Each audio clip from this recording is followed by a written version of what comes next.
Pakia yake.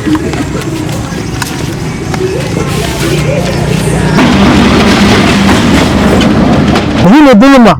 Kwa hivyo tunataka Bwana Rais uingilie kati, ujalie kutusaidia, kwa sababu umri wangu sasa hivi miaka 67, nitafanya kazi wapi? Kibarua wapi nitafanya? Watoto wangu walishindwa kusoma kwa sababu ya kampuni kufungwa, ningechukua loan wapi? Tajiri alichukua pesa zetu pia za loan. Kuna milioni 12 ambazo alikuwa akikata hakutulipa. Hizo pesa anazo. Mishahara yetu ya shilingi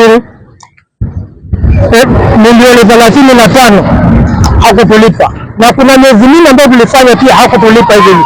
Sasa sisi wafanyikazi tujilipe 2000 zingeweza kulipa nyumba kwa miezi mingi ambayo mtu alikuwa amekodisha.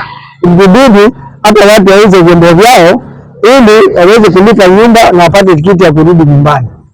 Kwa hivyo naomba serikali ambayo ni ya Mheshimiwa Ruto tuangalie, sisi wafanyikazi tulumia sana na mpaka sasa tunalia majonzi. Watoto hawakusoma kwa sababu tumetolewa bila malipo. Pesa ambazo tulikuwa tunatarajia tupawe kama za malipo hatukupewa, na mpaka saa hii tunahangaika. Tumeenda kotini, koti kwa miaka 5 ikasema rejected. Tukatoka hapo tukaenda petition kwa Senate, na Senate ikachukua ile uamuzi wa koti pia ikasema hatuwezi kulipa. Je, ni haki Kenya hii mtu afanye kazi akikata union na koti iko wasiweze kupata haki yake?